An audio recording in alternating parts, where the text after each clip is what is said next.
Art and culture defence में आगे किसी को चाहिए? बस नया नया पढ़ा हुआ है। विजार्ड ज्योग्राफी है और जीएस, ये प्रीलिम्स फिल्म्स में काम आता है। सर वर्ल्ड है ना, वर्ल्ड जियोग्राफी है। No total Indian world special focus on the Shankar है, इसमें एनवायरनमेंट है। एटलस का फोकस लॉस हो गया जैसे बस तो स्पेक्ट्रम भी है, स्पेक्ट्रम से चाहिए स्पेक्ट्रम तो है स्पेक्ट्रम ये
Any doubts, any questions from yesterday's class?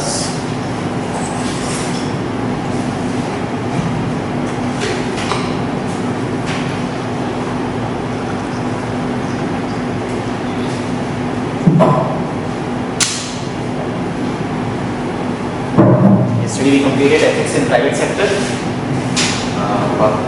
CSR and the corporate governance framework that India has and how it can be strengthened. We discussed strengthening the ethical fiber of the organization. Then we started ethics in international relations. We started with the theory part. Okay, we discussed what is the difference between domestic affairs and international affairs. We discussed the communitarian view and the cosmopolitan view on international ethics. Then we discussed two basic theories in IR. Okay, idealism, realism, principled realism. Okay, then we started our discussion on the application part. Okay, I divided the application part into different categories: polity, security related issues, economic, finance related issues, and environment. Okay, polity, security, we will discuss ethics of war. Okay, basically in ethics of war, as far as war is concerned, there are three theories: pacifism, amoral realism, and just war theory. Okay, so just war theory basically outlines the principles, okay, which should be followed before starting a war, during the conduct of the war, and after the termination of the war when the peace agreement is being signed. Okay. Then ethics of foreign military interventions are to be responsibility to protect. The same principles of just war have to be used here also. Okay, and also you have to give examples. Examples where foreign military interventions can be justified, examples where they cannot be ethically justified. Ethics of drone attacks we have already discussed. Okay. Economic finance related issues where we discuss ethical issues in international aid conditionalities. Okay. Then ethical issues in trade negotiations, ethical issues related to IPR, etc. And finally we discussed ethics of climate change. Okay. What are the ethical issues in climate change negotiations? And the last thing that we had started was moral rules of India's foreign policy. Okay, so basically we discussed few principles which characterize India's foreign policy after independence. Okay, so principles such as nuclear disarmament, peaceful resolution of disputes, concealed principles, okay, support against racialism, colonialism, apartheid, etc. Okay, Panchsheel principles, did I tell you? What are the 5 Panchsheel principles? Panchsheel principles are, continuing that, Panchsheel principles include mutual respect for each other's territorial integrity and sovereignty.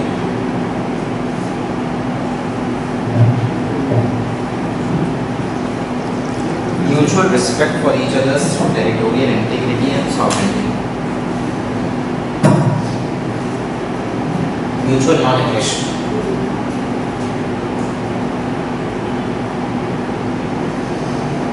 Mutual non-aggression. Mutual non-interference in each other's domestic affairs.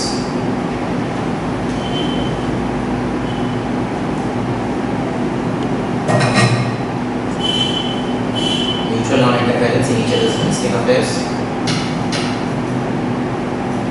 Equality and mutual benefit.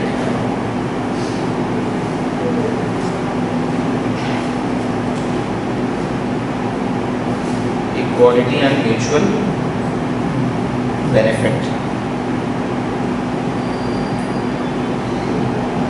And peaceful coexistence.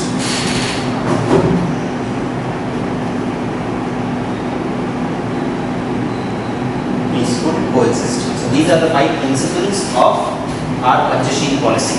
Okay, these principles were formulated by Jawaharlal or conceptualized by Jawaharlal Nehru. Okay.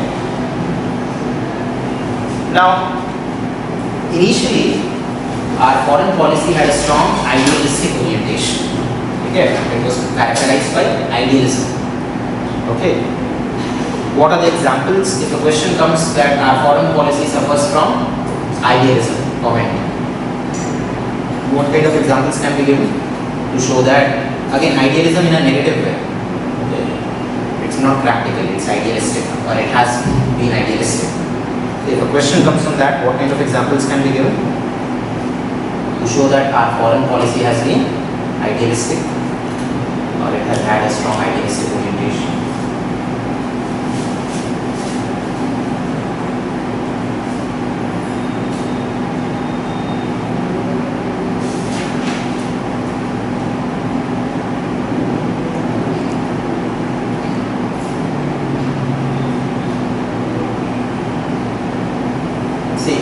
You can give examples with regard to our relations with Pakistan and China.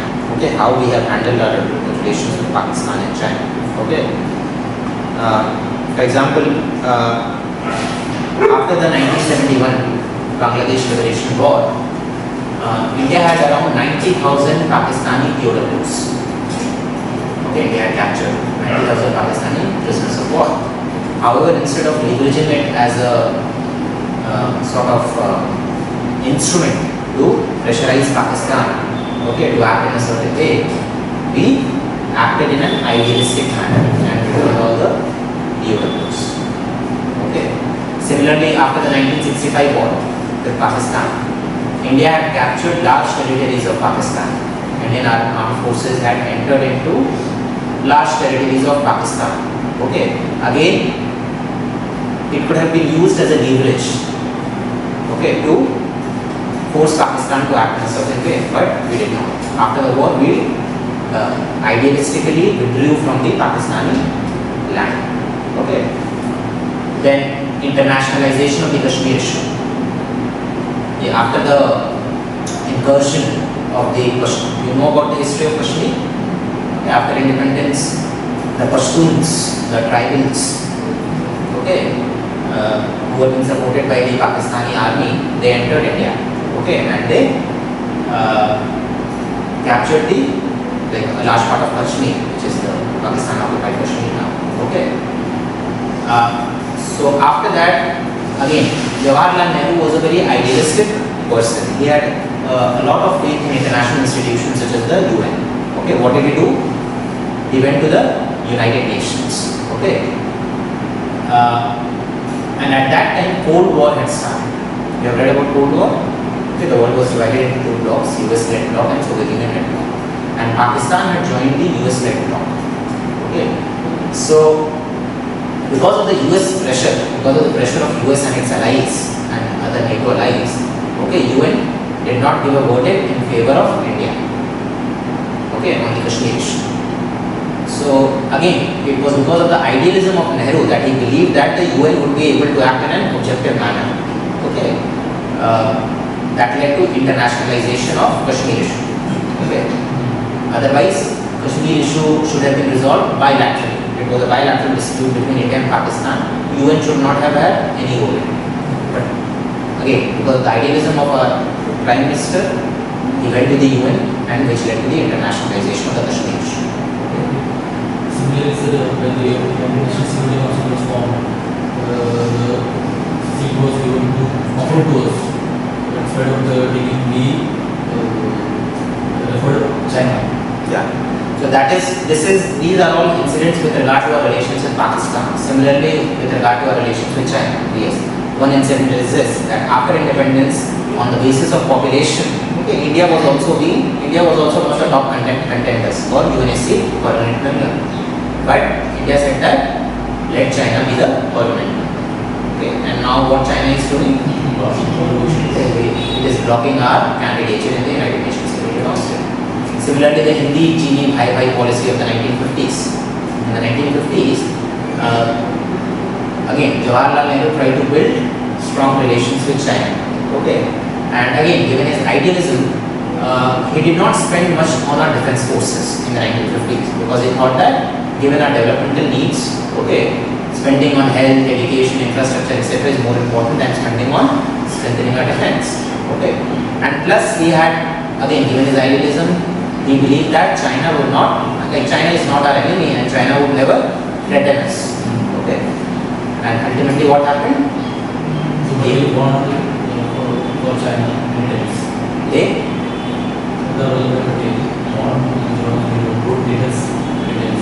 Yeah. So again, it was because of his idealism. Nehru never believed that China would betray us or China would threaten us, China would intimidate us. Okay. And then we had to suffer a humiliating defeat in 1962. Chinese forces had come as far as Assam. Okay, Assam तक enter कर दिया, and then they withdrew unilaterally. It wasn't that they withdrew because of the Indian armed forces. They came, they asserted their superiority, and they went back on their own voluntarily. Okay, it's not that we did not push them away. They came. Their objective was just to show to us, okay, that they are militarily superior. Okay, so they came, they sort of made a grandstanding, and then they went back. It was very humiliating, very embarrassing for us. Okay. So in present times we are not capable for the legacy. Yeah, again, in present times our defense has improved considerably. Okay, plus we are a nuclear power, so nobody can afford to do what China did in 1962. But again, in terms of our conventional warfare, in terms of like armed forces, China is much ahead of us. China is much ahead of us in every respect. In all the, whether it is economy, military, geopolitics, there is no comparison. Okay. So all this comparison versus India and China it does not make sense. Take any indicator, चाहे वो per capita income हो, GDP हो, economic indicators if you are talking about, okay, the size of the GDP, per capita income, foreign exchange reserves, etc. China is way ahead, even in terms of human development indicators also, and health indicators, education, sanitation, housing, everything China is way ahead. Militarily also, but again, we have also come a long way.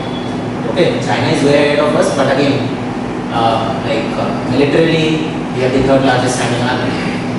Okay, and plus we are a nuclear power, so things are very different. In terms of conventional warfare, our armed forces also, it is one of the best in the world. Like it comes in top 3, top 4. And after China, US, Russia, India's military, Indian armed forces is considered to be one of the most capable forces. So after approximately initial there are two superpowers, not superpowers, there are two powers, in China and India. Okay. India can at least stand on their, say for example, government issue. You can stand on the place of. That's what I'm saying. What happened in 1962, it cannot be repeated.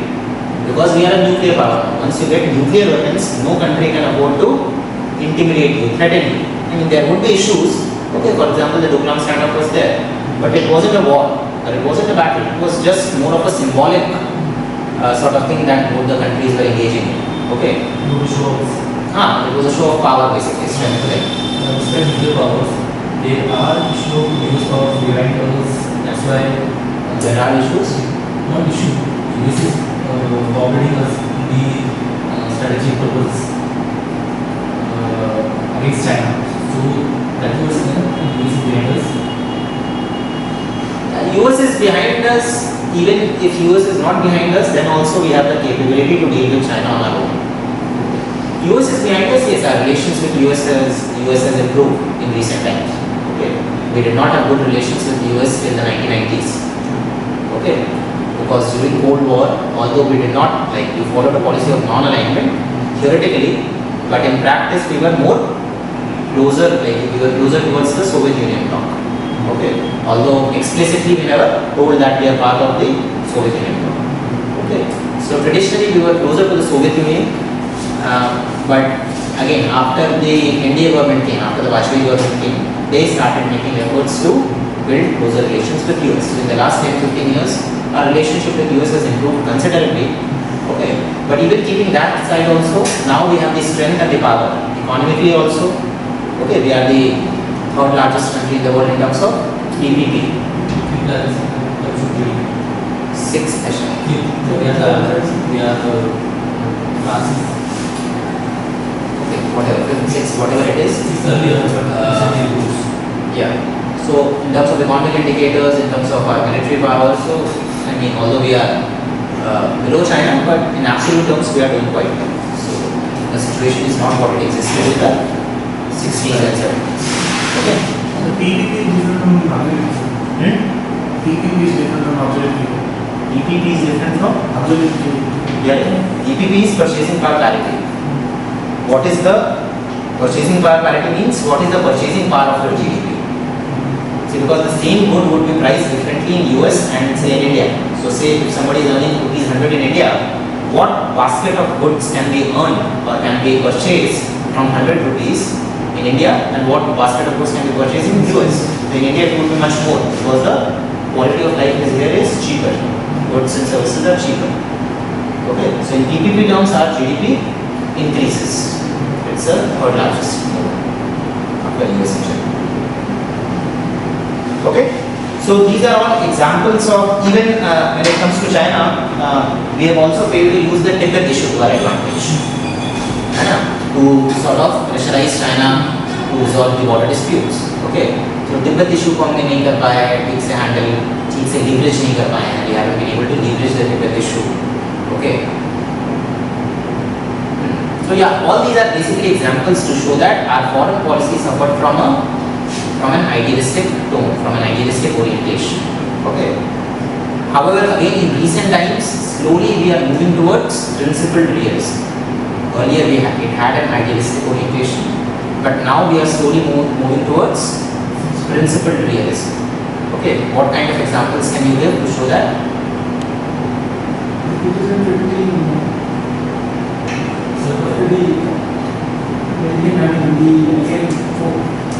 2015.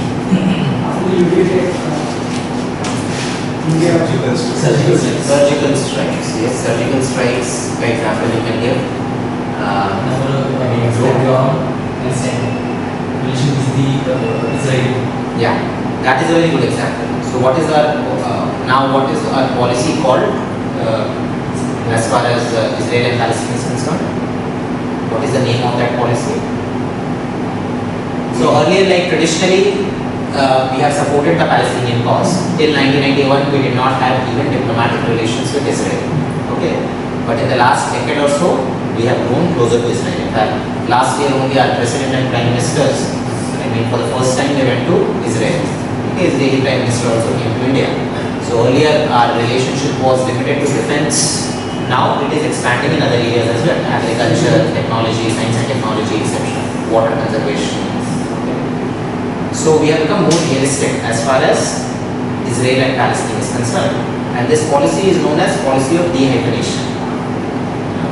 So de-hyphen, basically de-hyphen, what does it mean? Not linking. Yeah, तो एक hyphen जैसे लगाना बीच में. So not allows our relations with Israel to interfere with Palestine and vice versa. So this policy is known as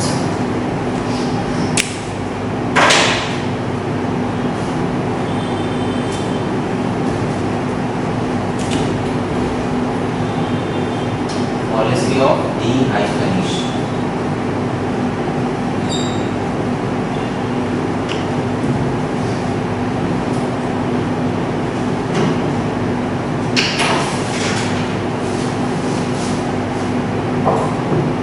Okay, so even our relations with US, how our relations with US have improved in recent times, that is also an example of principled realism in our foreign policy. Earlier we had an idealistic orientation, okay, that USA is bad, USA's foreign policy is bad, etc. etc.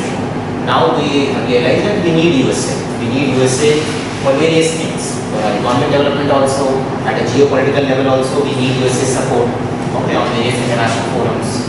Okay, so again, how our relations with USA has changed in the last 15 years, okay, since around 2000, early 2000s, okay, that is also an example of principled realism. Indians subcontinent stop acting as big brother. Indian subcontinent stop the Act as a big brother. Who has stopped acting as a big brother? India. They were forced. We want to change our English from big brother to Okay. Yeah, but that would not be an example of shift from idealism to principled realism. हमें example देना है कि पहले idealistic था तो big brotherly attitude is not part of idealism.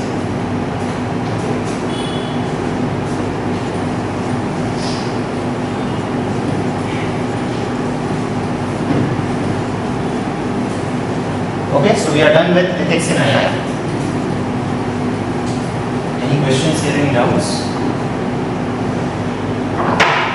In 2015 a UPSC question had come. At the international level, the bilateral relations between most nations are governed on the policy of promoting one's own national interest without any regard for the interest of other nations. This leads to conflicts and tensions between the nations. How can ethical consideration help resolve such tensions?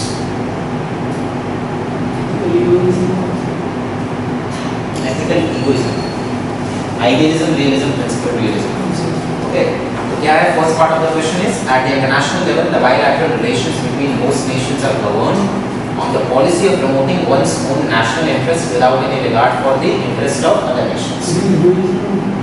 Ethical egoism is at an individual level, not at the international level. So this ये जो पहला line of the question है basically this is pointing towards following realism, है ना? इसके examples क्या क्या दे सकते हैं हम? तो USA के foreign policy के examples दे सकते हैं, okay? And following realism, if all the countries start following realism, what will happen? Chaos, turmoil, instability, entropy. Okay. Okay. वही लिखा है. This leads to conflicts and tensions between nations. Okay. So you have to briefly explain realism and examples of such conflicts. Okay. How can ethical consideration help resolve such tensions? Basically, ethical consideration will help in following principled realism. Ethical consideration will help in moving from realism towards principled realism, from self-interest, from sort of naked pursuit of self-interest towards enlightened self-interest. Okay, and then you can give the example of Indian foreign policy. Indian foreign policy as an example of principled realism. How we have balanced idealism with realism. Okay. So again, focus has to be on examples. And in the examples, international affairs के दो examples हैं.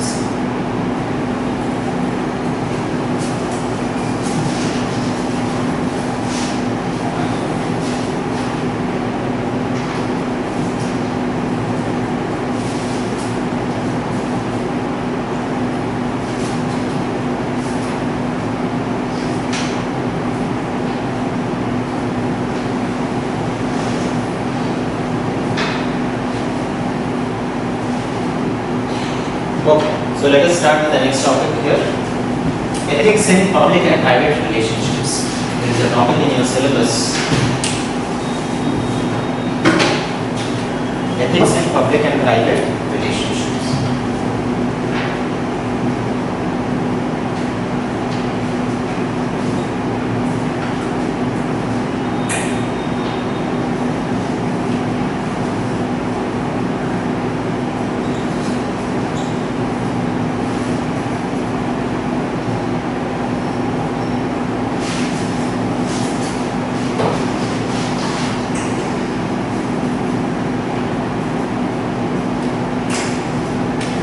Okay. Now, a moral agent or an individual operates in various spheres. Okay.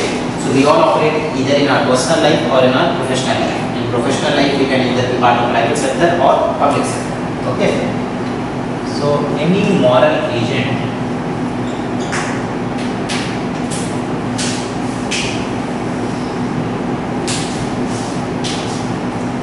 operates in various spheres. So personal life.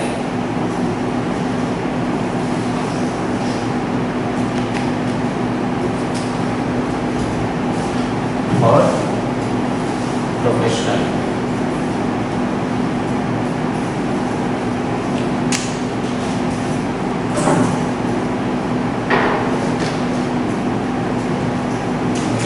In personal life again, we can operate in different spheres.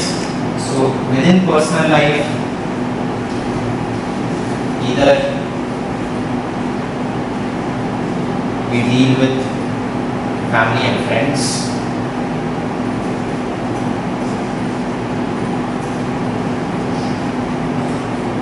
or we act as an economic agent in the marketplace,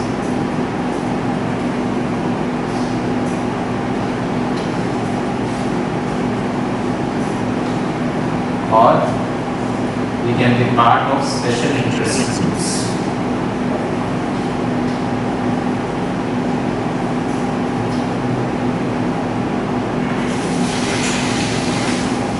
Professional life, we can either be part of private sector or public sector.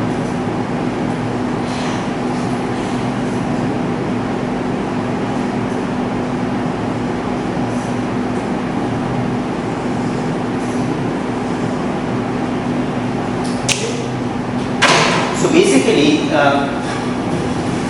the moral standards that have to be used in different spheres, they are different. Okay. So the ethical standards in personal life are different from ethical standards to be followed in professional life.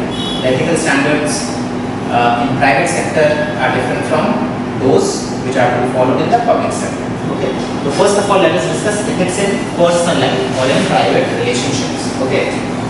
So in personal life, in private relationships, either like it can have three dimensions. The first dimension is what are the ethical principles and standards to be followed while dealing with family and friends. Okay. Now, while dealing with family and friends, obviously as human beings will have special emotions for them. Okay. There is nothing wrong in helping them, in going out of our way to help them, in supporting them in whatever way we can. However, there are certain restrictions. There are certain principles that should be followed. For example, whatever we are doing, it should not be against the constitution or the rule of law. Okay, in our effort or in our sort of desire to help our family and friends, we should not do something which is unconstitutional or illegal. That is the basic minimum that we need to keep into consideration. Okay. Secondly, there should be no conflict between professional and personal ethics. Okay. So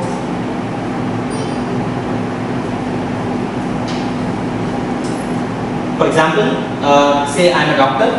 Okay. So as part of my professional code of conduct, I should not disclose like confidential information of my patients to my family members. Okay. So while dealing with family and friends, it needs to be kept in mind that there is no conflict between professional and personal ethics. Okay. And finally, I need take suitable action to deal with conflict of interest situations. Okay, while dealing with family and friends, I have to take suitable action to deal with conflict of interest situations. Okay, for example, say I am a public servant, okay, and I am in charge of public procurement. Okay, now basically say I have to procure laptops for my office. Now I go for open bidding, open tendering, and I come to know that one of the bidders is also my friend. Okay, now this is a conflict of interest situation. I understand that I am in charge of procuring the laptops and one of the bidders is my friend or a relative. Okay, so what will you do? How do you define, first of all, how do you define conflict of interest?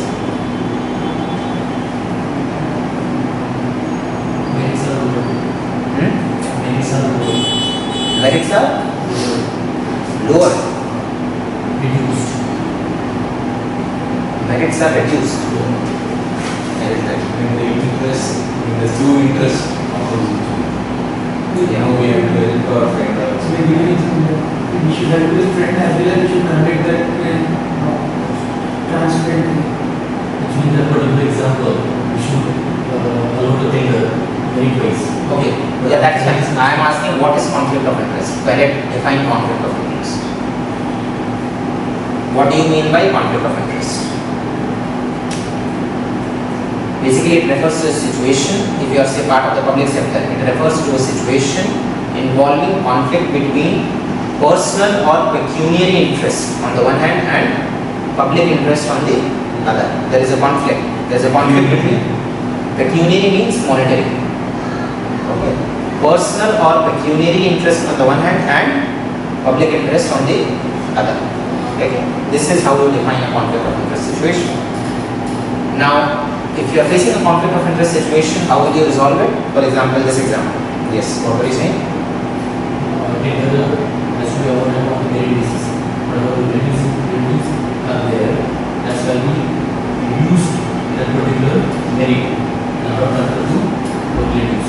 Professional interest must be used. So, Our personal interest overlap the public interest of the so what will you do? merits. The tender has to be awarded On the basis of merit, okay. Merit is reduced to the personal or personal relations matter more than public interest. You are saying you will give the tender to your relative. Yes. In that professional thing should be introduced. What is the professional thing? Means we should not consider him as a friend, but we should Basically, follow the process. Whatever process there is, follow that process. Okay. And say if after following the process, you have followed due process, if even after that your relative gets a contract because he or she is the most deserving one, then it's okay. And tomorrow if somebody can question you. Tomorrow somebody can question you. Okay, you were there, your relative got the contract. Now you know that you did not do anything wrong. Your relative or friend was the deserving person. But in public life, perception matters.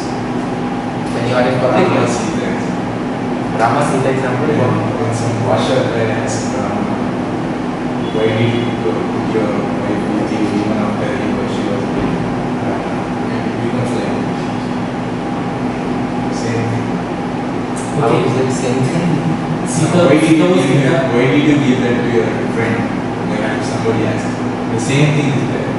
Why did you keep your wife even she was with Rama? So what did Rama said? Rama sent her wife to the forest.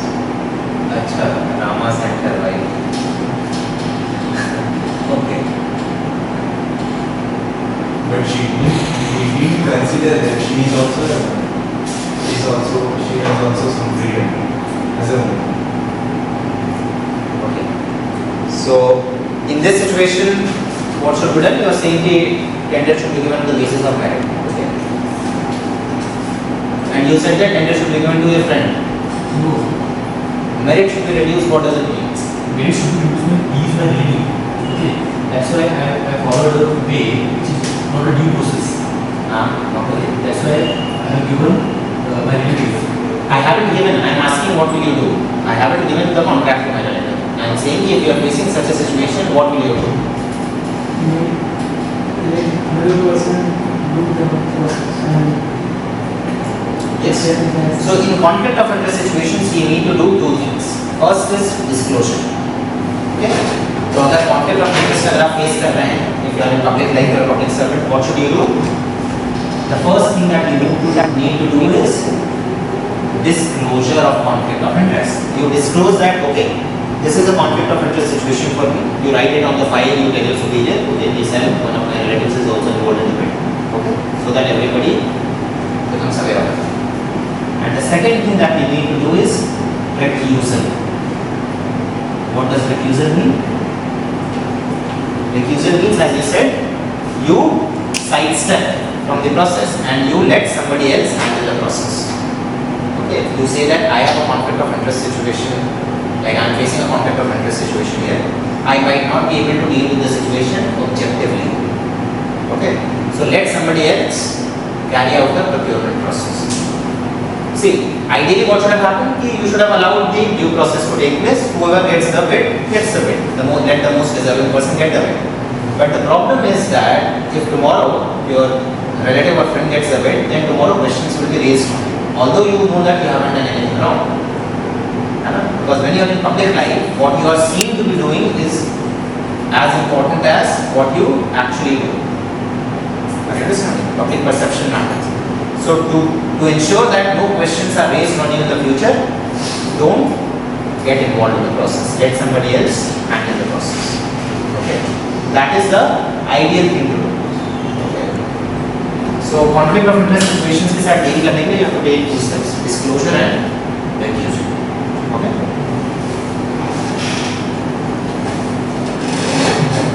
Okay. These are the principles that you should follow while dealing with family and friends. As an economic agent in the marketplace, okay, you can basically engage in economic transactions, buying and selling of land, property, etc., any commodity, etc. Okay, all of us do that. There is nothing wrong in it. Okay. Again, whatever we are doing, it has to be within the bounds of the rule of law. That is the first thing. Secondly, there should be no venal activities involved. Venal as in corruption, bribery, etc. should not be involved. Okay, when you are carrying out economic transactions. Okay, and finally, as part of special interest groups. So all of us can be part of, a moral agent can be a part of special interest groups. Special interest group means caste-based groups, religion-based groups, professional associations, etc. They cater to a particular section of the society. Okay, like everybody, like there is no free entry for everybody. Okay, only certain, if you satisfy certain conditions, then only you can become part of that group. Okay. Now again, there is nothing wrong in becoming part of those groups. Okay, becoming part of a caste-based group, religion-based group, your professional associations, etc. Okay, but again, the first thing that we need to ensure is that if there is a conflict of interest situation, again, in this situation also there would be a conflict of interest. For example, say if you are a civil servant, you are an IAS or IPS officer, and you are also part of, say, your caste-based group. Now, if you are taking a decision which has implications for that group, then you might not be able to take that decision objectively. Okay. So in such situations, again, when you are part of special interest groups, you should disclose and recuse yourself if you are facing a conflict of interest situation. Okay. Secondly, it needs to be ensured that these special interest groups do not undermine the unity and integrity of the nation. They do not indulge in casteism, communalism, regionalism, parochialism, etc. Okay. This should be ensured. There is nothing wrong in becoming part of these groups, but at the same time, like, national unity and integrity should not be undermined in any way. Okay. So these are some of the principles that you have to follow, or that you can follow in your personal life while dealing with family and friends, while acting as an economic agent in the marketplace, and while being part, while dealing with special interest groups. Okay. Now, the second thing is professional ethics. This is ethics in private life, then ethics in your professional life. Okay. Now, there could be situations where there is conflict between your professional ethics. क्या है? It is basically the standards and code of conduct and the norms that you are expected to follow, that a moral agent is expected to follow by virtue of being part of a particular profession. And so I told you, all the professions, different professions have their own code of conduct. Doctors have their own code of conduct, engineers have their own code of conduct, lawyers have their own code of conduct. Okay, every profession has its code of conduct, okay, which codifies the professional ethics of that profession. Now, there might be situations when there is a conflict between personal and professional ethics. Can you think of such situations? If you get a question like, do you think there would be like examine situations where there is a conflict between personal ethics, as in personal values, and your professional ethics? What kind of examples can be given? Okay, that is a conflict of interest situation. Yes. Is it doing any sort of act showcasing, say, corruption? I am a part of the system. If I disclose that as a professional I may lose the job, I mean, harassing sort of thing, or maybe professionally. But that is not part of professional ethics. I understand. That is not part of the code of conduct of civil servants. No, you should not do anything against corruption, or you should be part of it. Okay. When we are saying professional ethics, something which is explicitly mentioned as part of their code of conduct, as part of their standards, professional standards and all. What you are saying is a practical dilemma that we will face. If I raise my voice, then I will be victimized or harassed.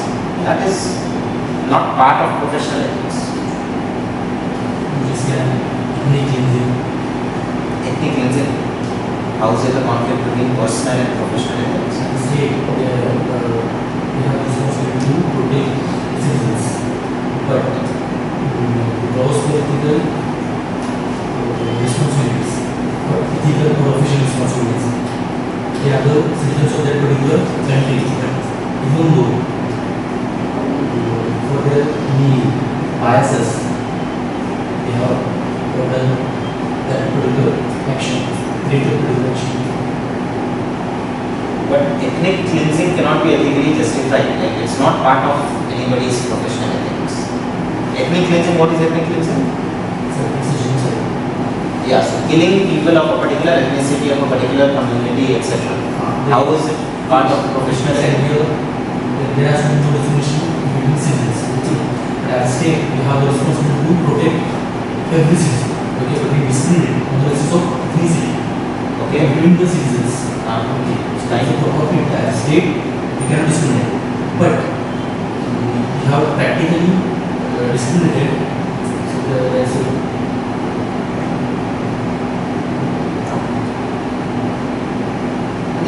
think in terms of different professions. In a hospital, if the doctor wants to treat a patient, he wants to do operation, they don't have money. The patient don't have money. Now he can't do the operation with his own money. By taking this the doctor. But his personal thing tells him to do this, but he can't do it. Yeah, but again, it's not part of professional ethics. What you are saying is a dilemma that he is facing. Okay. Humanity demands that they should operate the patient, but they don't have the money, and you also don't have the money to give it to them. Okay. It's not a conflict between personal and professional ethics. It's a general ethical dilemma. A more suitable example as far as doctors are concerned can be, say, personally I am against abortion. As a doctor, I am a doctor, I don't believe in abortion, or I don't believe in, say, euthanasia. But the law of the land allows it. Okay.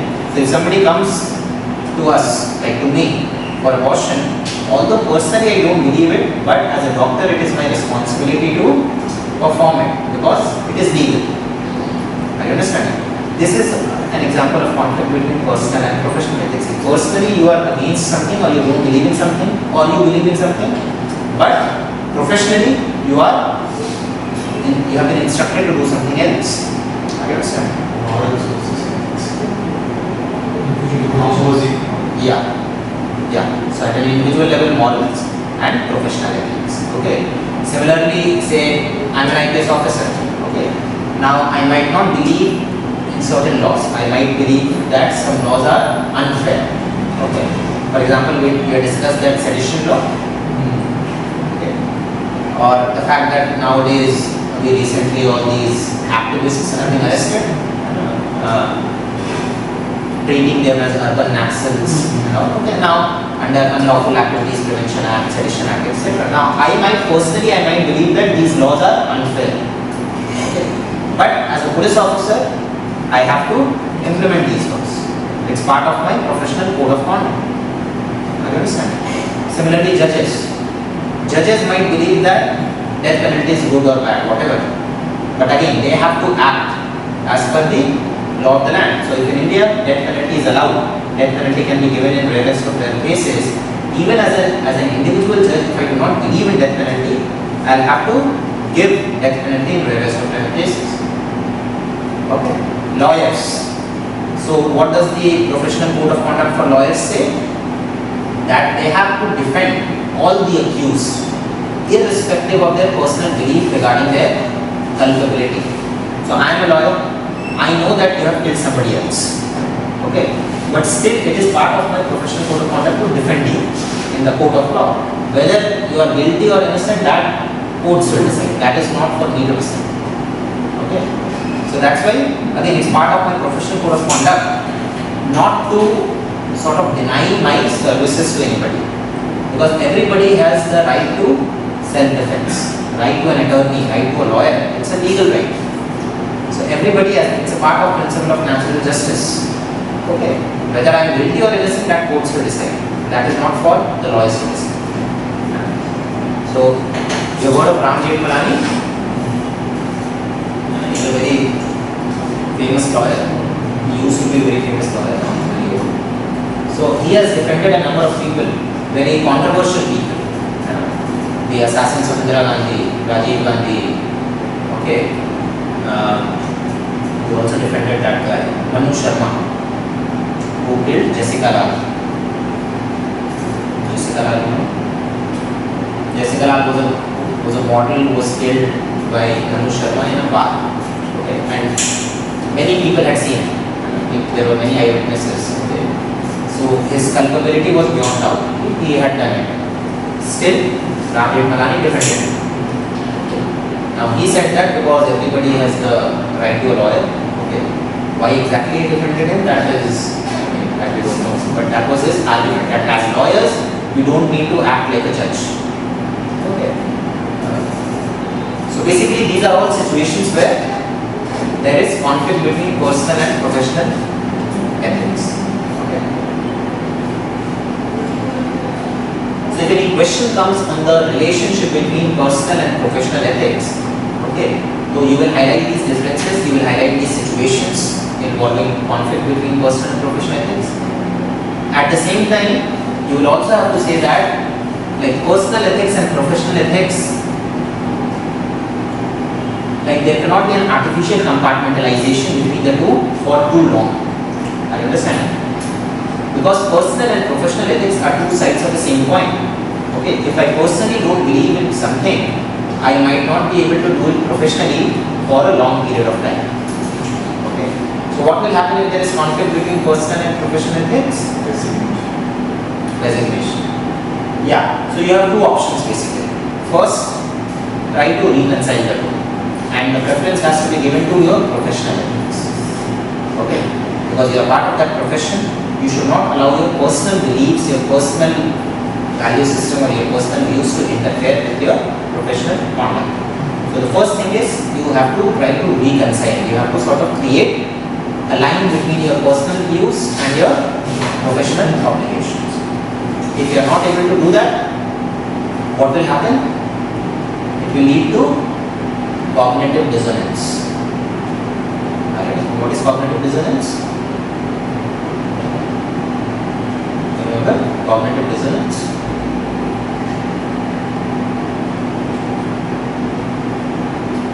It's a psychological conflict It's conflict inside the head. Personally, I believe in this thing. Professionally, I am supposed to do this thing. It will lead to cognitive dissonance. And cognitive dissonance cannot continue for long. It's a transitory stage. Okay. So ultimately, either I have to give up my personal values or I'll have to sacrifice my professional obligations. Okay. So you have to either balance the two. If you are not able to balance the two, you have to, you can resign. And there are many people who resign. There are many IAS officers, IPS officers who resign, or from every profession, people resign. Okay, saying that they cannot do things which are required as per the professional standards or professional norms. Yeah. Okay. So we have discussed ethics in private life, ethics in private relationships, by dealing with friends, family, as a communication, as part of social interest groups. We have discussed conflicts between like professional and personal ethics. Okay. Now, professional ethics can be of two kinds: either ethics in private sector or ethics in public sector. Okay. Ethics in private sector we have already discussed. Ethics in private sector is nothing but the corporate governance thing that we have discussed. Now we will come to ethics in public sector. This is the most important part. Ethics in public sector.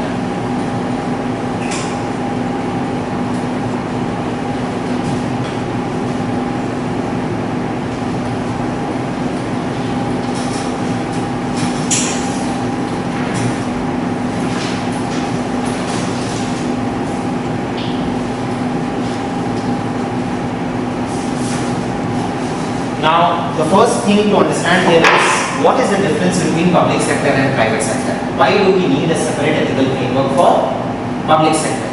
Okay. So let us analyze difference between public and private sector. What is the difference between public and private sector? First, at a theoretical level, we are discussing difference between public and private sector. First, at a theoretical level, public administration or public sector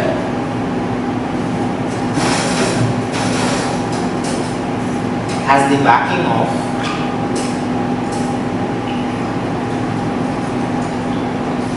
sovereign power of the state.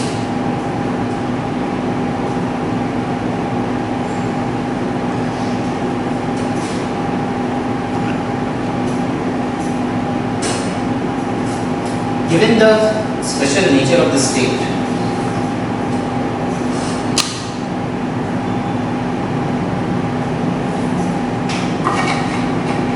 as part of social contract theory,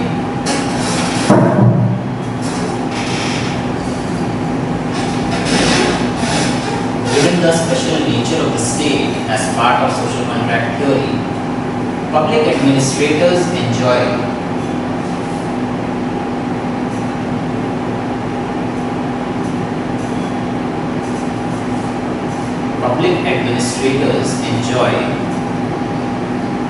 certain powers and privileges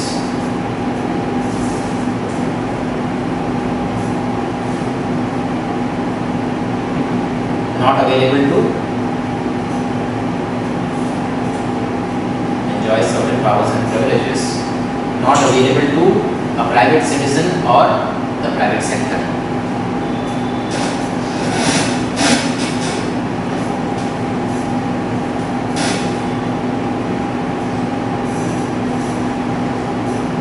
Decisions and actions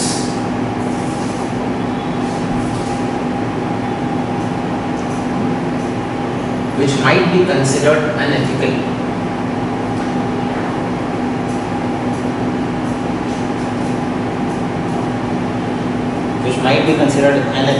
in private life or in private sector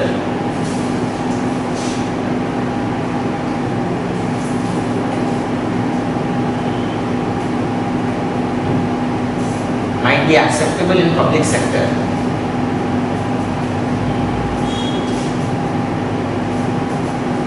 might be acceptable in public sector due to larger considerations of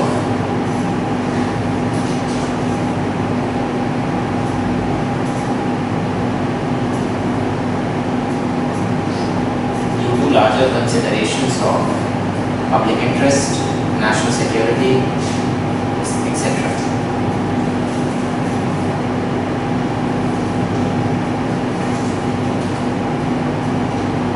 Okay, so the first difference between public and private sector क्या है? That public sector, given the special nature of the state as part of social contract theory, so as part of social contract theory, the state has to perform certain functions, providing security to citizens, providing public services, etc. Given the special nature of the state, public administrators enjoy certain powers and privileges not available to a private citizen or somebody employed in the private sector. So DM or like IS officers, IPS officers, revenue service officers, they are all basically instrumentalities of the state, and they are given certain powers and privileges which are not available to people working in the private sector because of the special functions or the special nature of the state. Okay, they are part of the state. And decisions or actions which might be considered unethical in your private life, or if you are part of private sector, it might have acceptability in public sector because of larger considerations of national security, public interest, law and order, etc. Okay. For example, violence as a sort of value or non-violence as a virtue. Okay.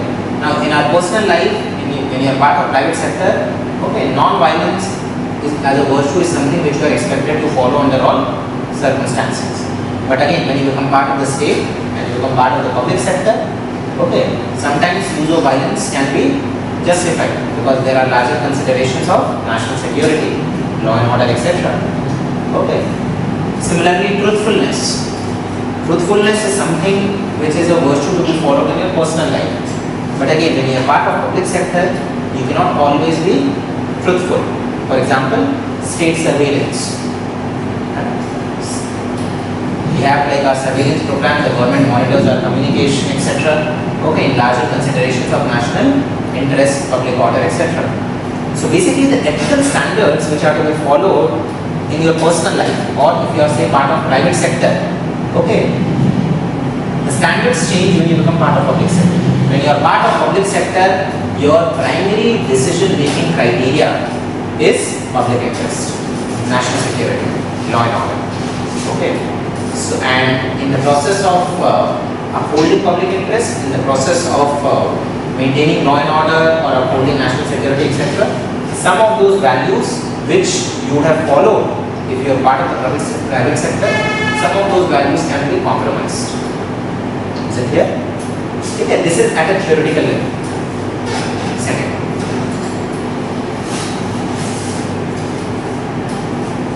public and private sector differ in terms of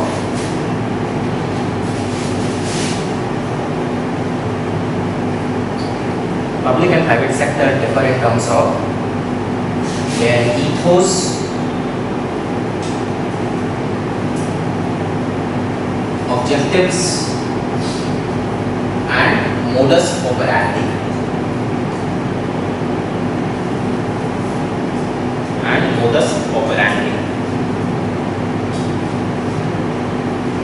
Public sector is service oriented.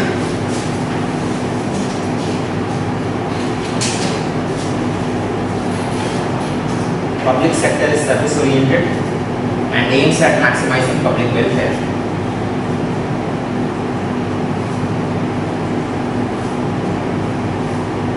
Public sector is service oriented and aims at maximizing public welfare.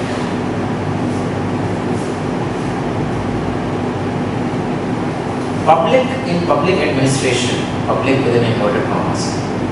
Okay. Public in public administration lends special character to it.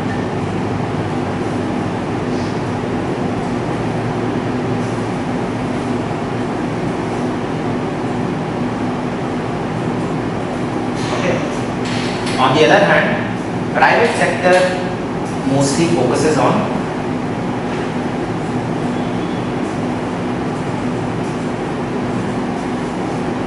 private sector mostly focuses on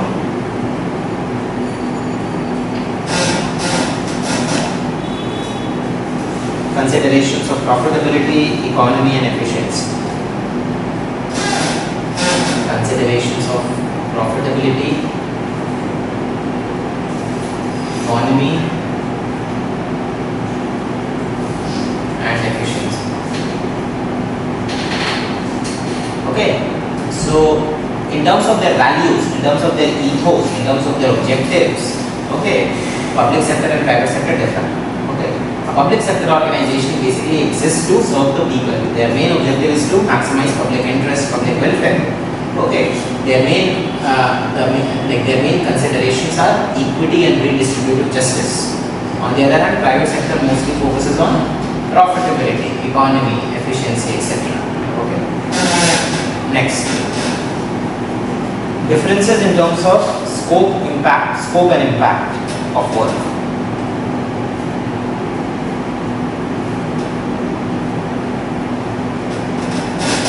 Differences in terms of scope and impact of work.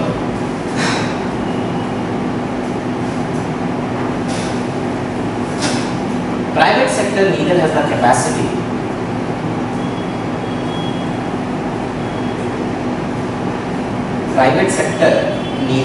capacity nor the credibility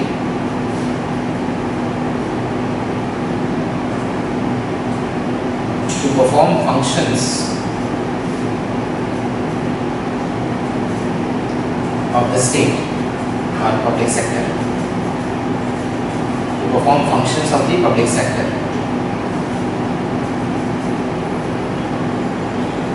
Public sector is much more complex.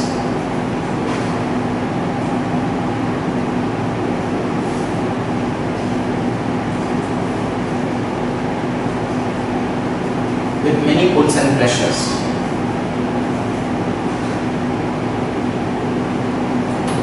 Public sector is much more complex with many pulls and pressures, wherein conflicting interests of different stakeholders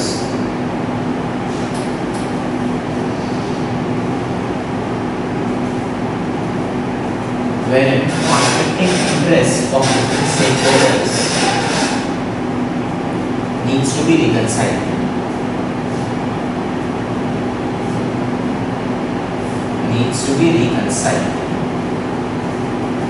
Comparatively, private sector is simpler.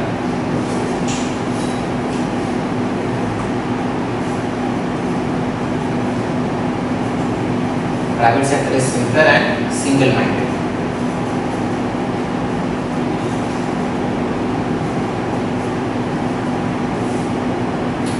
Okay, so in terms of scope and impact of work, okay, public administration is much more complex, and private sector neither has the capacity nor the credibility to perform those things which are performed by the state, by the public sector. Okay, for example, say if you are an IAS officer or a DM or SP of a district, what is the average size of a district in India? Around 10-12 lakh. Okay, large size district around 20 lakh, small size district 4-5 lakh, on an average 10-12 lakh. Okay. So basically every decision of yours as a DM or SP of a district, it will have implications for 10-12 lakh people on an average. Now, a private sector employee, or if you are part of the private sector, you cannot imagine having such an impact of your work. Okay. Also, public administration, public sector is much more complex. Okay, because there are diverse pulls and pressures, there are conflicting interests of different stakeholders. So whenever you have to formulate or implement any public policy, you have to basically reconcile, balance the conflicting interests of different stakeholders. Okay, private sector comparatively it is much simpler. If you are part of the private sector, you just have to focus on your organization. So it is much more simpler, it is much more single-minded. Yes. Next. Public sector works in a political context.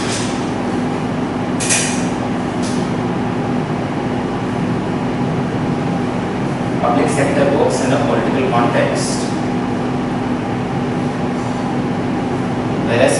sector works in the market context.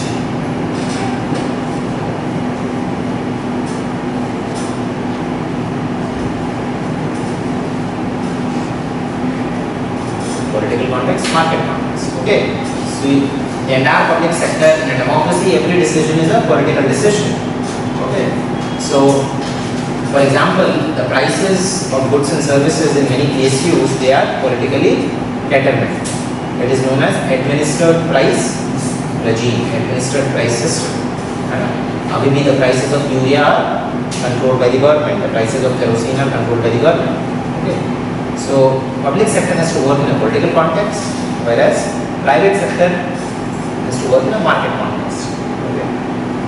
Next. Public sector has to work strictly in accordance with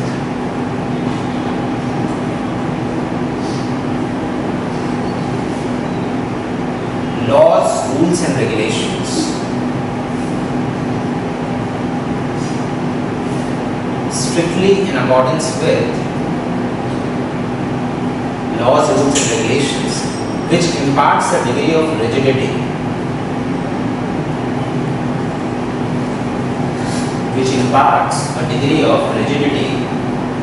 to its operation.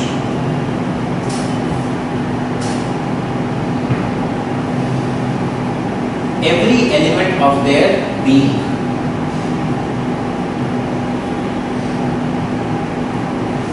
Every element of their being, E-I-N-G, such as structure, every element of their being such as structure, staffing, budgeting, etc.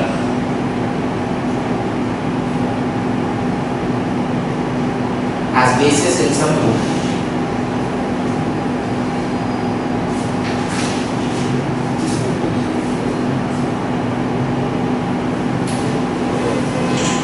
Comparatively, private sector also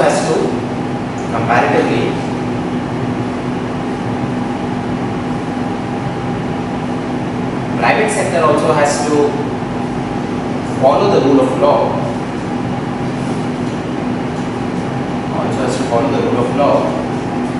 But there is greater flexibility.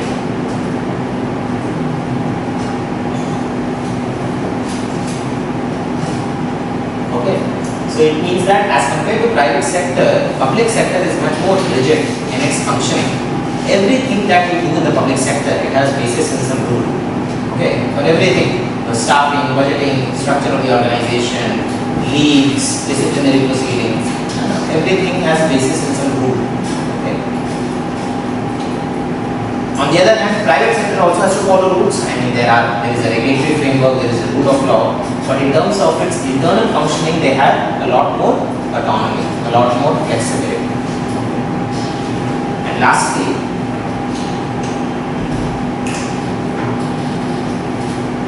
most of the public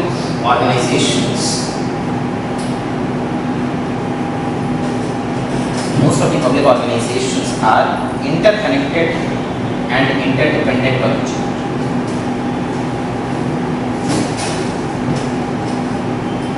They are interconnected and interdependent on each other.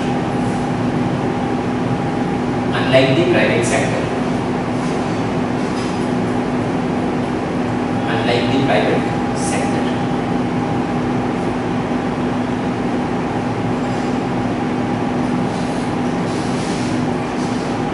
What is the implication that they are interconnected and interdependent on each other? What is its implication?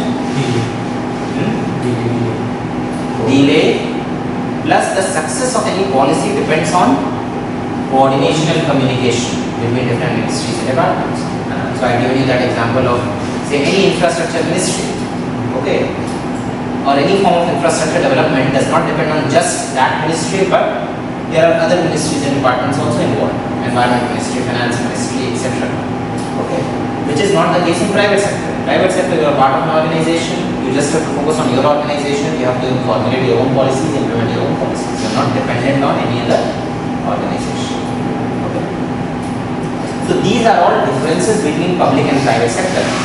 And because of these differences, we need a separate ethical framework for the public sector. Because of these special characteristics of public sector. Okay. Now, basic tenets of ethics in public life. Basic tenets of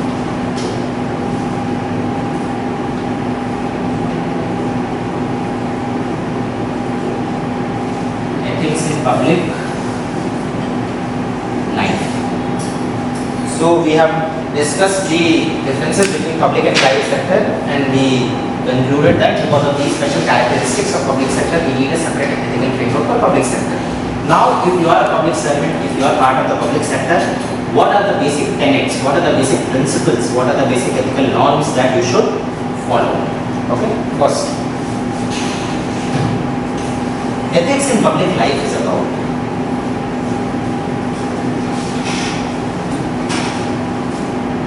upholding the trusteeship doctrine.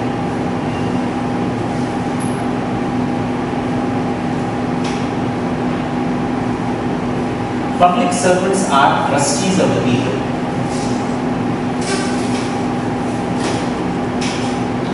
Public servants are trustees of the people, and the trusteeship principle demands that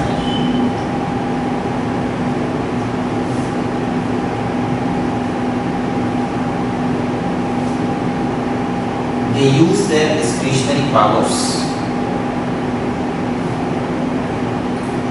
And the trusteeship principle demands that they use their discretionary powers in larger public interest.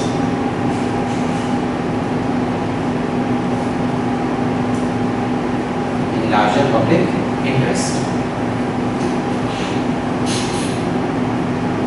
Second, fiduciary responsibility. Fiduciary. Performing fiduciary responsibility. You understand fiduciary? What does fiduciary mean? Basically something which is done on behalf of others. Okay. So performing fiduciary responsibility on behalf of citizens of the country. On behalf of citizens of the country. Third, subordination of individual interest. Subordination of individual interest in favor of public interest.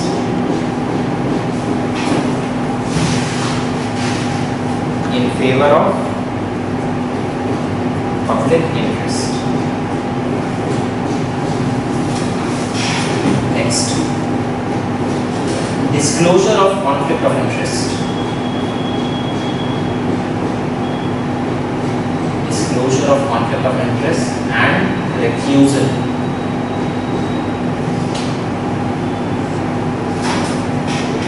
And recusal. Next, not misusing public resources for private gain.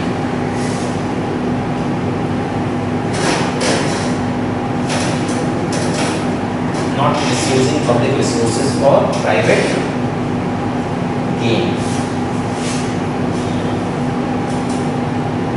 Next, ethics in public life goes beyond constitutionality or legality.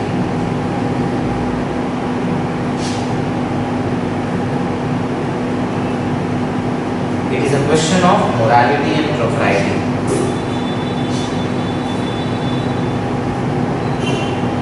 Question of morality and propriety.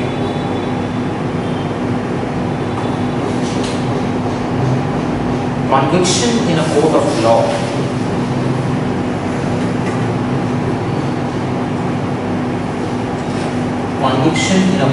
law cannot be the standard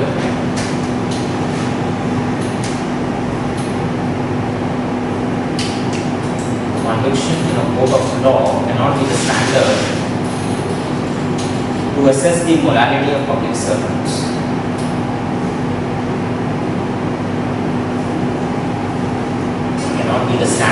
to assess the morality of public servants.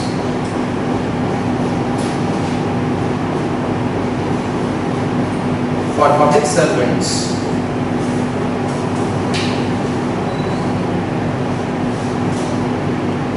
the standards of Caesar himself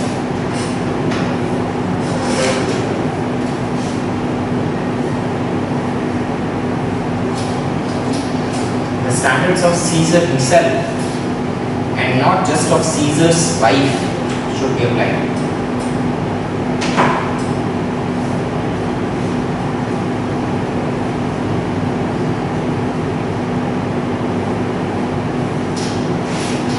Okay, so क्या क्या हमने कहा है कि ethics in public life is about upholding the trusteeship doctrine. Public servants are trustees of the people.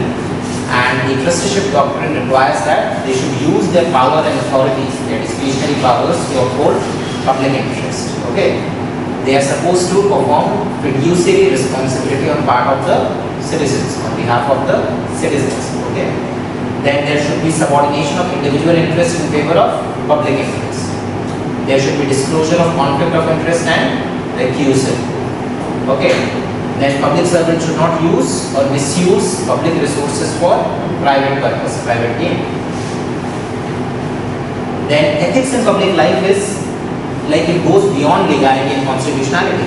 Okay, what was the example that we had discussed for this? I think a few days back, 1 or 2 days back, I discussed this point. Remember? The ethics in public life goes beyond legality or constitutionality. It is a question of morality and propriety.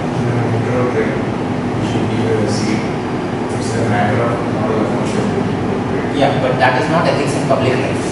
That is a value that you should follow as a human being, as a citizen of the country. When you are in public life, especially, okay, I discussed some example. It is not a question of whether you are violating a law or not, or whether you are violating the constitution. Relation shows a old lady, she comes for relation, she doesn't have any documents or something.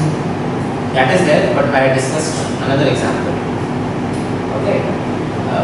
For example, civil servants or judges accepting post-retirement positions. Do you remember? I discussed this. Judges accepting governorship, judges becoming part of government bodies after their retirement, etc. Okay.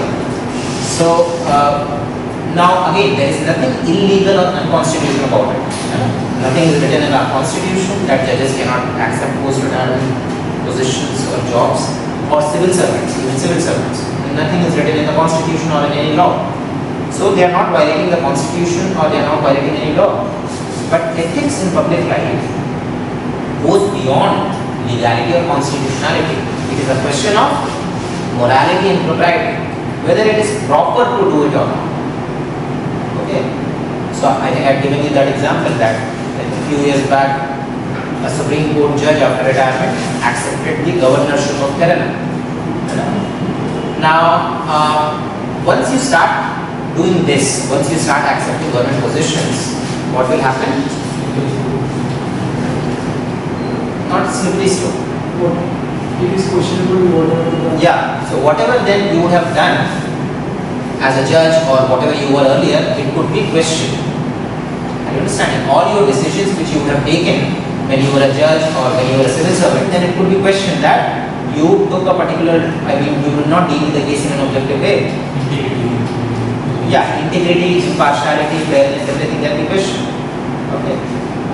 So when you are in public life, the standards of Caesar himself and not just of Caesar's wife should be applied. You have heard of Caesar, Julius Caesar? Who was Julius Caesar? World history पढ़ी है?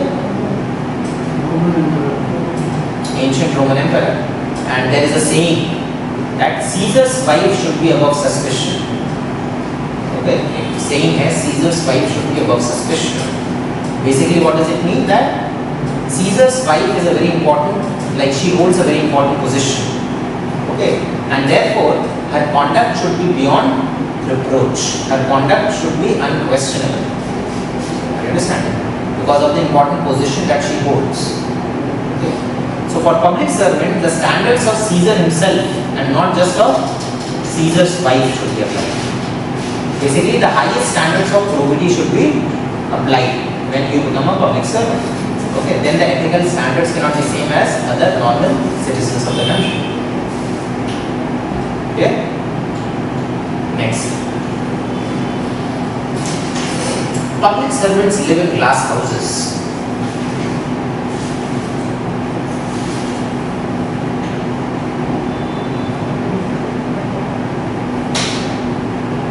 They live in glass houses and they should not only do the right thing,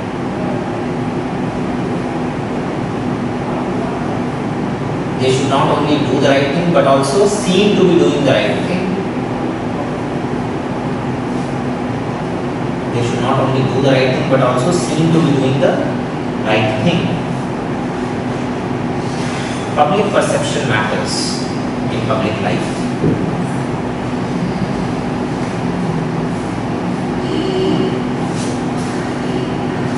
Okay, public perception matters in public life.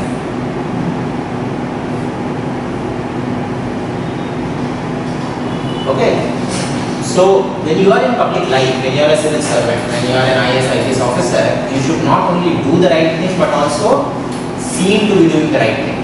Okay, because you are under constant public scrutiny. Okay, people are constantly watching you. Okay, so for example, at the district level, you are the DM or SP, everybody knows what you do throughout the day. What you are eating, who you are meeting, who your friends are, who your relatives are, everybody knows everything. You are under constant public scrutiny. Therefore, you should sort of behave in a very proper manner. So you should not give any chance to any person to raise fingers on you. Understand? Because when you are a public servant, you no longer has a personal life. You are basically, you are under duty, you have to perform your duty 24/7. Okay. So what you do is important. Okay, you should do the right thing, but also you should seem to be doing the right thing. Yeah. And lastly, irrespective of the values, irrespective of the ethics and morals that one follows in personal life,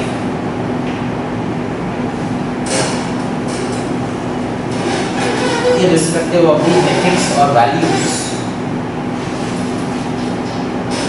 that one follows in personal life, once you become part of the public sector,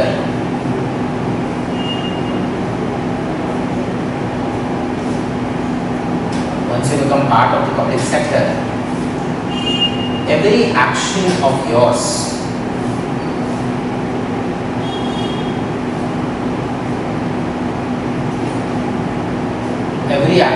should be governed by considerations of,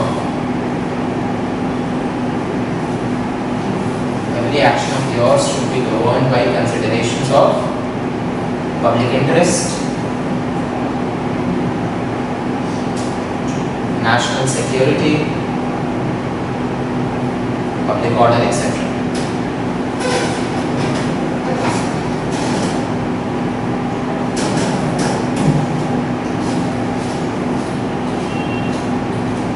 Okay, so in your personal life, you might follow any ethical theory. You might believe in utilitarianism, you might believe in deontology, you might believe in contractarianism. That does not matter. Irrespective of your morals and ethics in your personal life, once you become a public servant, once you become part of the public sector, every action of yours should be governed by considerations of public interest, national security, public order, etc. For example, we have discussed that example of Durga Shakti Nagpal. Yeah. So whether or not, the dilemma that she was facing was whether or not to demolish the wall of the mosque. Okay. So, irrespective of your personal opinion, personal beliefs, personal value system, okay. What was the decision that she took? She decided not to demolish the wall in larger public interest. So, एक बार once you become part of the Public sector, the only consideration or the only criterion that you have to take into account while taking any decision is whether it is serving public interest or not. Okay. Okay. Now these are the fundamental tenets or fundamental standards, principles that you need to follow once you become part of your life, once you become part of the public sector. Now, ये जो principles हैं, these principles are the most important part of entire paper 4. Okay. Whatever be the question, answer would be the same. Answer would be this only. You have to keep on repeating these principles in every answer. Okay. You have to basically convey to the examiner that you believe in these values, you believe in these principles: fiduciary responsibility, trusteeship doctrine, subordination of individual interest in favor of public interest, disclosure, conflict of interest. Okay, not misusing public resources for private gain.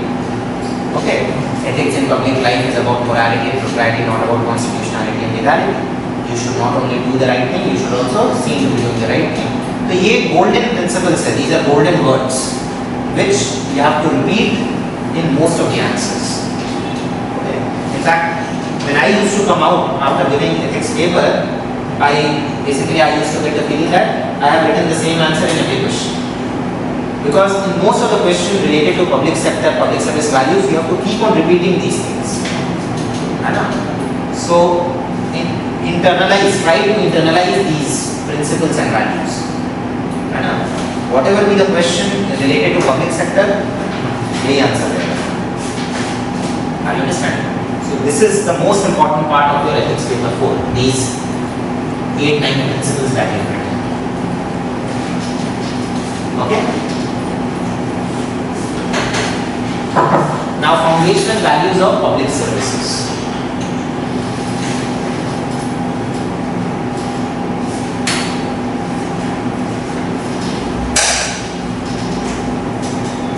Foundational values of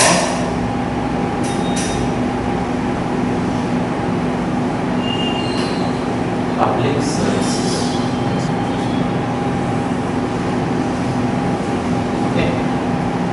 So what are the values that you are expected to follow once you become part of the public sector? We have discussed these values. Yes. First set of values क्या है? Honesty, integrity, probity. Impartiality को अलग देते हैं. Second is fairness, impartiality, objectivity.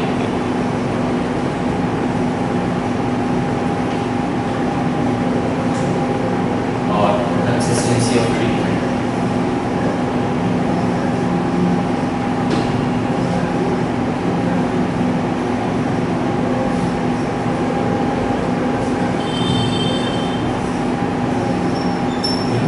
Compassion, empathy, equity,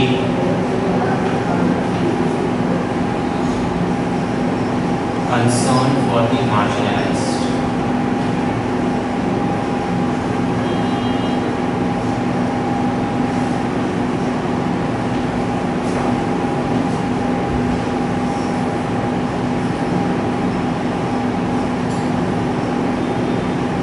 Transparency,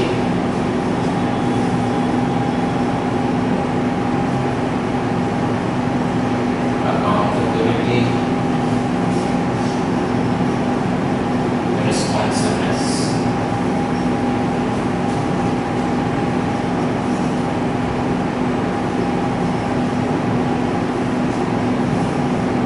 Efficiency and effectiveness.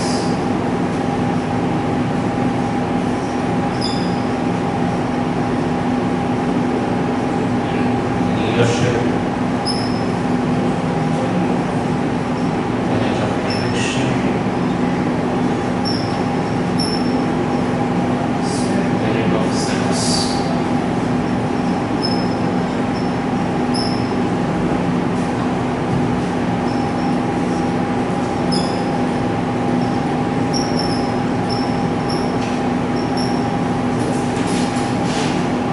Political neutrality. neutrality, infantry,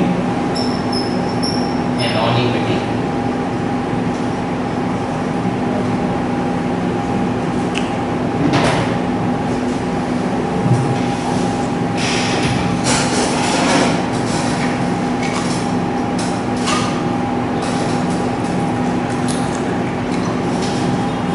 Okay, these are the foundational values of public service. So public service means part of the public sector, whichever. See, there are two kinds of public servants. When we say for public sector, government, public service, okay, it has broadly two classification: the political part and the administrative part. For example, all the MPs, MLAs, ministers, they are also public servants. They are also part of the public sector. They are also part of the government. But they are the political part. They constitute the political executive or the legislators. And then we have the administrative part. Administrative part comprises of all government employees, government officials, central government, state government, PSUs, Bureaucracy means also. the entire bureaucracy, public sector. Broadly, या तो private sector है या public sector है, या तो private sector organization होगा और it would be a public sector organization. Even a clerk would be a bureaucrat.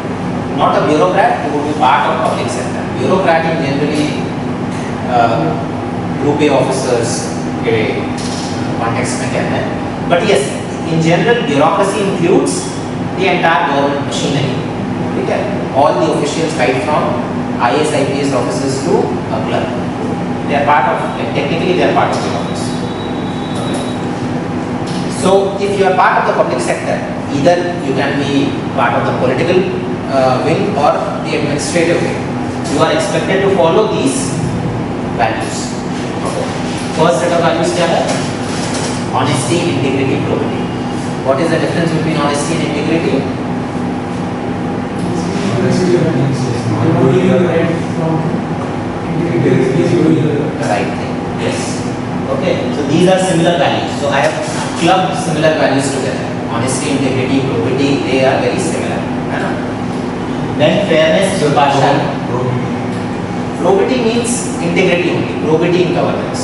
Okay, not indulging in corrupt activities. Okay. No, but also doing the right things. Also doing right. Probity and integrity are similar. Okay. Then fairness, impartiality, objectivity, consistency of treatment.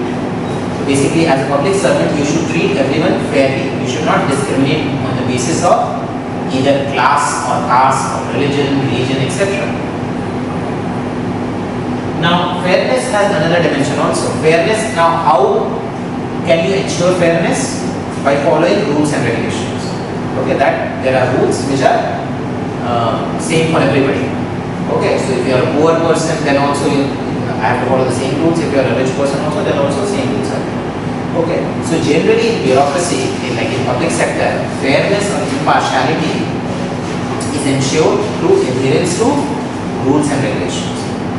At the same time, as a public servant, you should not be a typical barbarian bureaucrat and follow rules blindly. Are you understanding? So, basically you have to balance rule adherence with concern for the marginalized.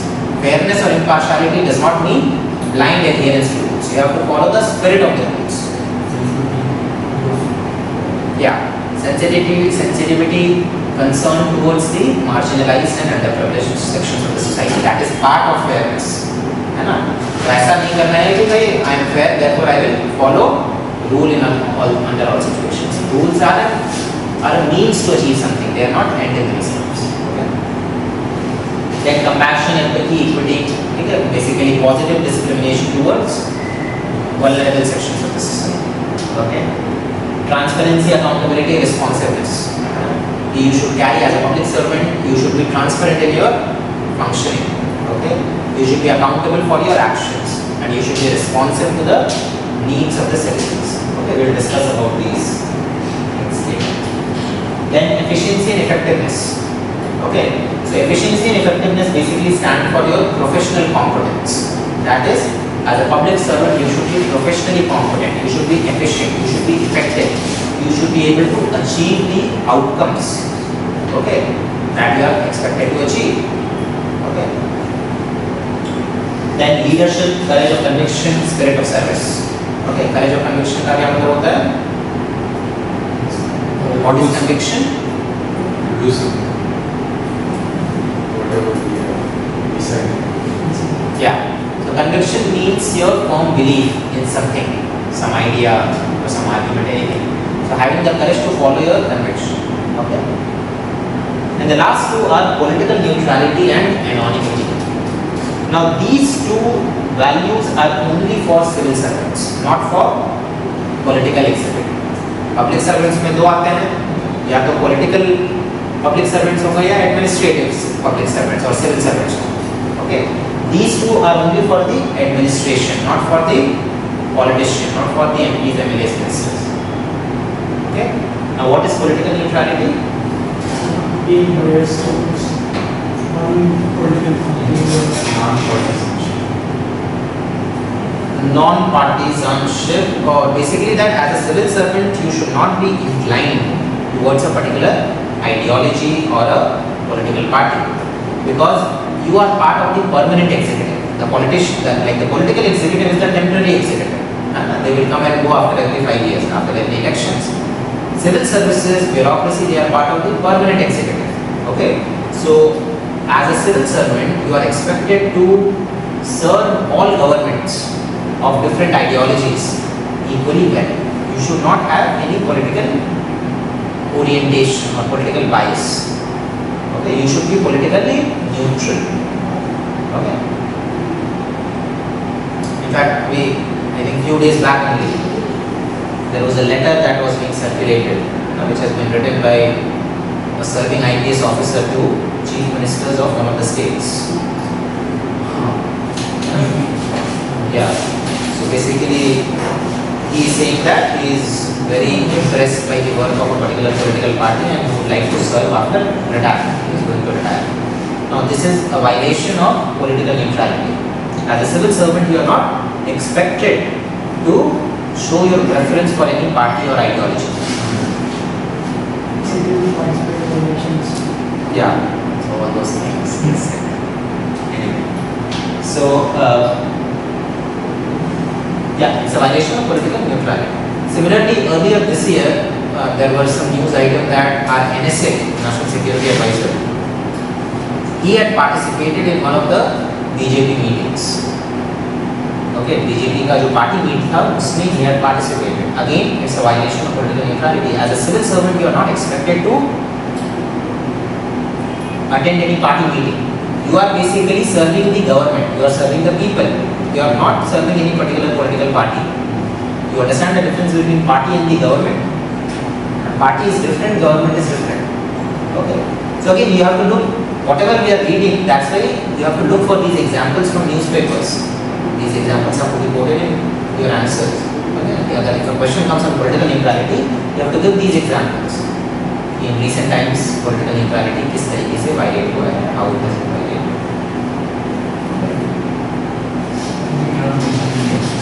Don't mention the names, just an IPS officer or a civil IPS officer, even right, had shown his support or inclination towards a particular political party or ideology by writing a letter to chief ministers of one of the biggest North Indian states.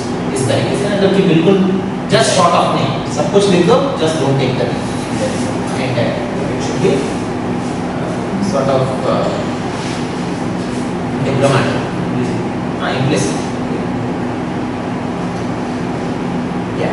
So that is political neutrality. So this is only for civil servants, not for politicians. Politicians will have a political orientation. Okay.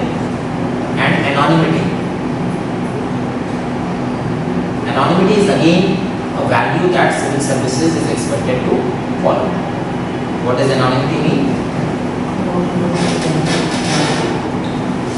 So, in a parliamentary democracy, ultimately decisions are taken by the political executive, by the ministers.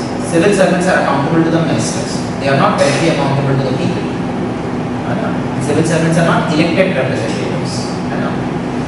So, all the political executive, the ministers, are the public face of any public policy. Are you understanding? Now all the policies are actually drafted by the civil servants. चाहे वो make in India हो, incredible India हो, skill India हो, whatever policy, whatever campaign, scheme, program, etc. All these schemes are, in practice, they are drafted by civil servants. But if the policy succeeds, who gets the credit? The ministers or the government. And if it fails, then also they get the blame. So civil servants remain anonymous. Nobody knows what they do. Okay, they work behind closed doors. Okay, they are accountable to the ministers, not to the people.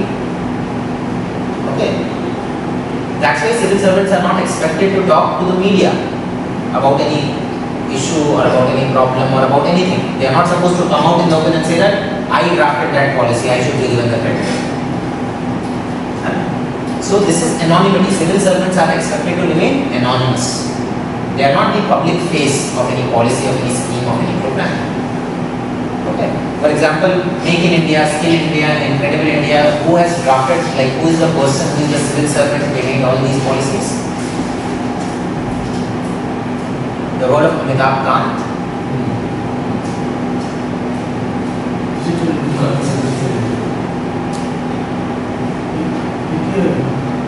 Yeah. Presently he is the Vice Chairperson or CEO of the Niti Aayog. He is originally Kerala cadre IAS officer. Okay. And all these, most of these campaigns, Make in India, Skill India, Incredible India, they were his brainchild when he was at Central Deputation. Okay. So, but nobody knows Amitabh Kant. All these policies are known by the name of the government, by the Prime Minister or by the concerned minister. Nobody knows who framed this policy. This is an example of anonymity. We don't know who are the civil servants behind a particular activity, a particular policy. Yeah. So political neutrality and anonymity are for civil servants, not for politicians. Now generally UPSC question can come on any of these values, and generally every year some question is asked. What do you mean by courage of conviction? What do you mean by transparency, accountability? What do you mean by integrity in the context of public life? So you just have to write 2 lines about that value, and then you have to give examples. ठीक है? Theory नहीं लिखनी है. कोई भी आता है कि explain in the context of public service, courage of conviction. ठीक है? तो courage of conviction का हमने जितने examples discuss किया है, from the likes of other administrators etc. उनके examples you have to write. Just write what is courage of conviction in 1 or 2 lines. That's it. Then example. Okay. What is integrity? What is fairness? Okay. What is political neutrality? Anonymity? And then examples. Yeah. In this context, a committee was set up in 1996 in UK. It's a very famous committee. Nolan Committee. Committee was set up in 1996 in the UK, and it had specified a few foundational values of civil services or public services. Okay, so the foundational values, see, this is the overall set of values. Different companies and commissions, they have taken out certain values and they have focused on that. Okay, so total ये set of values है इतने हैं. ठीक है, different committees are focused on different set of values. Okay. So for example, Nolan Committee which was set up, it focused on the 7 values. What are the 7 values? Accountability, leadership, ALUDIS, the acronym is ALUDIS. Okay, accountability, leadership, objectivity, openness, honesty, integrity, and selflessness.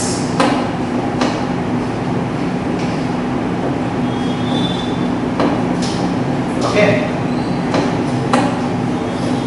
So ये 7 values जो है ये Nolan committee had specified.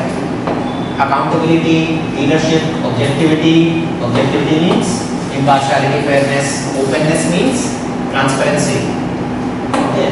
Honesty, integrity, selflessness. Selflessness means spirit of service. ठीक है. So you might get a question on Nolan Committee. what were the foundational values that were recommended by Nolan Committee, because it's a very popular committee. Yeah. Otherwise, these are the values, these are the general values, and beyond this there is nothing else. ठीक है? तो अगर कुछ नहीं समझ में आ रहा है, हर जगह बस यही values लिख सकते हैं. And these are the values that public servants are expected to follow. Clear? Okay. Now we will start with governance and good governance. We will start with the governance.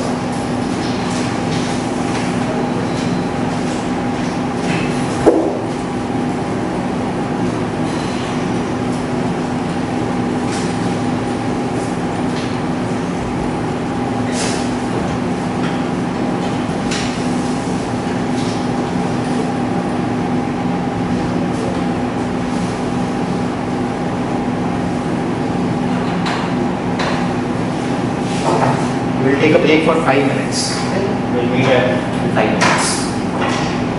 We'll have class till 5:30, not till 6.